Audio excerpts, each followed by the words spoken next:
They were supposed to be ghosts that night, silent, unseen, already gone before anyone noticed the damage. Christmas Eve in the Cunard Valley was cold enough to bite through bone, the kind of cold that made even seasoned seals quiet.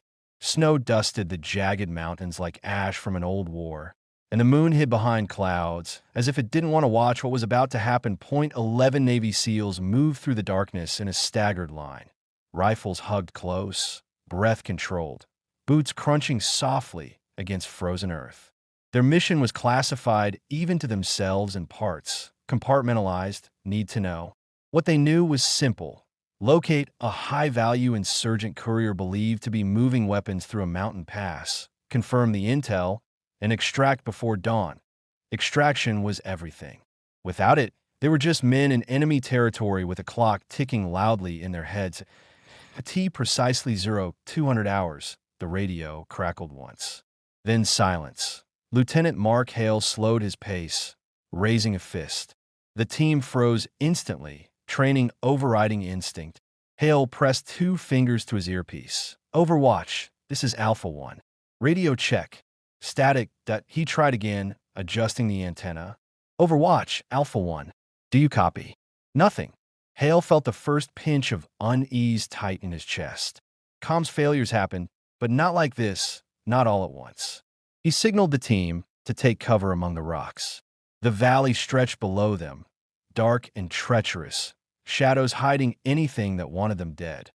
Petty Officer Jake Morales, the youngest on the team, whispered, "Sir, I've got nothing on any channel. Hale no dit grimly. We hold position. No movement until we hear something." Minutes passed, then 10. The cold deepened, seeping through gloves, stiffening fingers. Somewhere far off, a dog barked. Then another sound, faint, metallic. Hale's eyes snapped toward the valley floor. Gunfire. Not close. Not yet. But coming. Contact possible, Hale murmured. Weapons up. Before they could reposition, the radio screamed back to life, but not with reassurance. Alpha 1, abort mission. Abort mission. Exfil is canceled. Hale blinkit. Canceled? Say again, Overwatch. A pause. Too long. Command has redirected air assets. You are to evade and move to fallback point Sierra 3. Extraction unavailable. Morales hissed under his breath. What the hell does that mean? It meant one thing. The helicopters weren't coming. Hale clenched his jaw. Overwatch. Confirm. Are we being left in place? Another pause. Then, colder this time. Orders stand. Good luck. The line went dead. Point 11 SEALs looked at each other in the dark, the weight of those words settling heavily. Good luck wasn't part of the doctrine. Good luck was what you said when you had nothing else to give. Christmas Eve. Somewhere across the world, families were gathering around trees, laughing, opening gifts. Here, in the Afghan mountains, 11 men had just been written off as an acceptable loss, and none of them knew that someone had heard the transmission. Someone who wasn't supposed to. Captain Sarah Valkyrie. Kane sat in a temporary command trailer 2 kilometers away, staring at the flickering map on her screen. She wasn't SEAL. She wasn't even assigned to this mission. She was Army Special Operations Aviation, a pilot pulled into Joint Task Force duty because she knew the terrain better than anyone alive. When the abort order came through, her stomach dropped. She leaned toward the communications officer. Run that last transmission again. The officer hesitated. Ma'am, that channel, run it. The audio played. Abort mission. Exfil canceled. Good luck. Kane felt heat rise behind her eyes. She'd flown enough missions to know what that meant. Weather complications, diverted assets, political pressure, whatever the reason, Command had decided the risk of retrieving those men outweighed the cost of losing them. She stood up slowly. Who gave that order? The room went quiet. A major finally spoke. Regional Command. Satellite showed increased enemy movement. They won't risk airframes. Kane laughed once, sharp and humorless. So they'll risk lives instead. That's not your call, Captain. She turned, eyes hard. With respect, sir, it becomes my call when I'm the only pilot in range with a bird that can fly in this weather. The Major shook his head. Orders are orders. Kane looked back at the map. 11 blinking dots sat in hostile territory, surrounded by red. She imagined them cold, low on options, waiting for a miracle that command had already denied them. She reached for her helmet. "I'm taking the Raven." The major stepped in front of her. "Captain Kane, you are not authorized." She met his gaze, voice calm but lethal. "I didn't ask for authorization. You'll be court-martialed." "Then I'll testify," she said, "after I bring them home." Outside, the wind howled across the airfield, snow swirling under floodlights. The Raven was an experimental stealth transport. Unofficial, off the books, designed for insertions that never existed on paper. Kane had trained on it for months, but had never flown it in combat. Until now. She climbed into the cockpit, fingers moving with practiced ease. As the engines hummed to life, she keyed the mic on a private channel. "Alpha 1, she said softly. "If you can hear me, this is Valkyrie."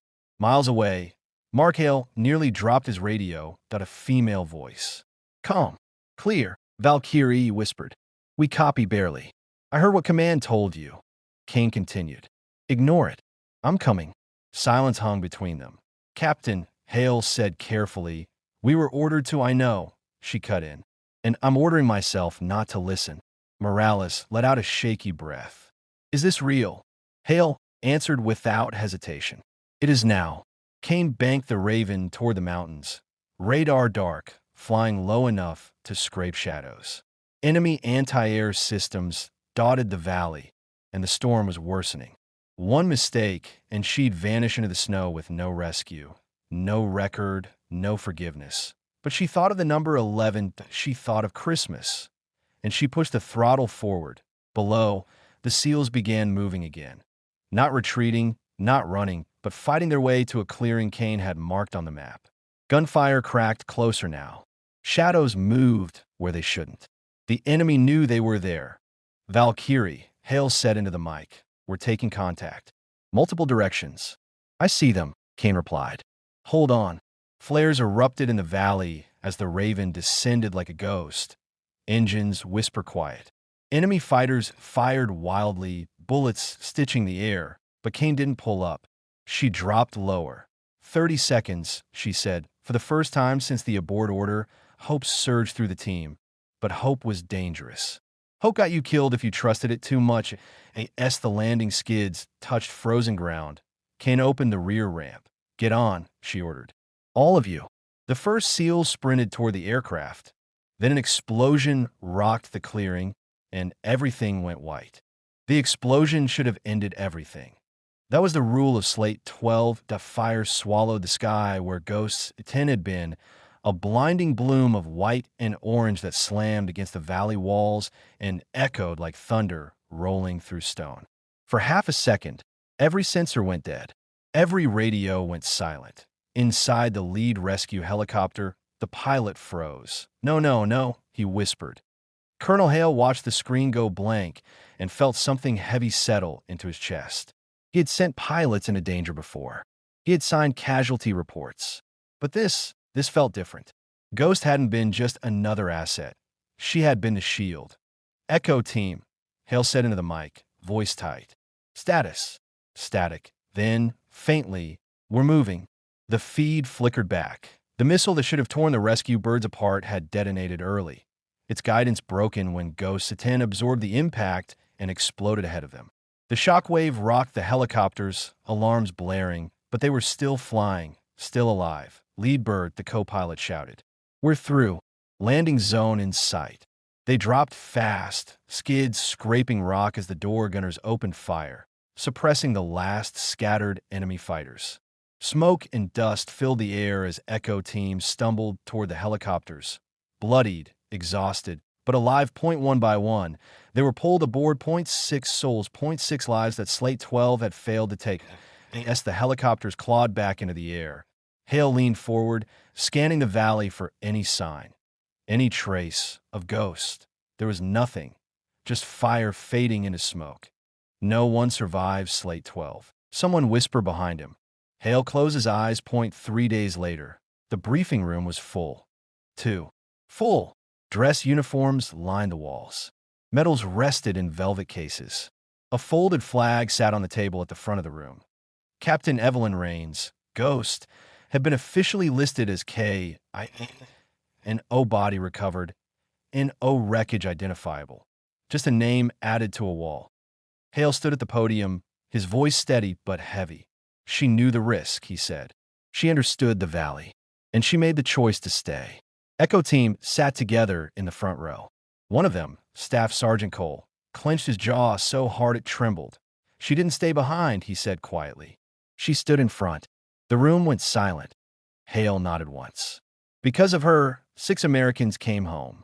The flag was presented, salutes were rendered, and Ghost became a legend. But Slate 12 wasn't finished. 5 nights later, in a hangar far from the headlines, a maintenance crew stared at something impossible, and in Thunderbolt 2. Burned, torn, barely recognizable, sat on the tarmac. Engines cold, paint scorched black, but intact. The crew chief swallowed. Sir, this tail number. Colonel Hale arrived minutes later, breath caught in his throat.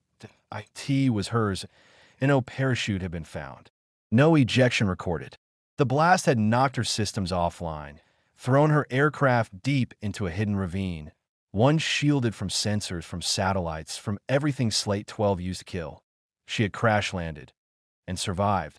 Ghost was found 2 miles from the wreckage, dehydrated, wounded, unconscious, but breathing. When she woke, the first thing she said was, "Did they get out?" Hale smiled, eyes wet. "All 6. She closed her eyes again. "Worth it." Weeks later, the mission was declassified. Partially, Slate 12 was marked neutralized. The missile array destroyed. The valley, finally silent. Ghost declined interviews, declined ceremonies. She returned to flight status with one condition.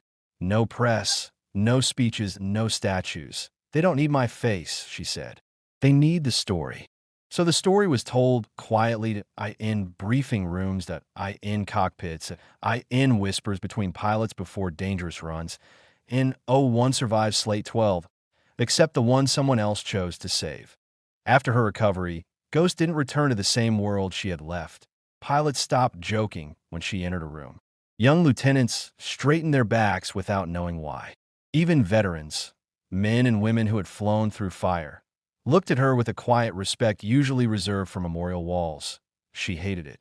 "You'd think I walked out of the grave," she muttered once, adjusting her flight gloves. One of the crew chiefs looked up and said softly, "Ma'am, you kind of did." Ghost never spoke about the moment the missile hit. Not about the heat or the pressure or the instant when the sky disappeared and instinct took over. But sometimes, late at night, she would sit alone on the hangar steps and listen to the wind, eyes distant, replaying the last radio call in her head. Did they get out? That question haunted her more than the explosion ever could. Echo team visited her once, unannounced. They didn't bring medals or speeches. They brought a folded patch from their destroyed helicopter, edges burned, symbol barely visible. "We carried this out because of you," Staff Sergeant Cole said, placing it in her hand. "Slate 12 tried to bury us. You said no." Ghost stared at the patch for a long moment, then nodded. "You don't owe me anything." Cole shook his head. "No, but history does." Slate 12 was eventually reopened, not for combat, but for analysis. Analysts confirmed what Ghost had always known. The valley didn't kill through strength alone. It killed through fear, through pilots pulling up too soon, through hesitation measured in seconds. Ghost had never hesitated. Months later, during a training flight, a young pilot's voice cracked over the radio. "Missile warning." Panic rising. Ghost slid into formation beside him, calm as ever. "Breathe," she said. "Slate 12 isn't here." The pilot steadied. The threat passed, and somewhere far away, a valley of stone remained silent, defeated not by bombs, but by a woman who chose to take the hit so others wouldn't have to. And 1 survived Slate 12, except those carried home by courage.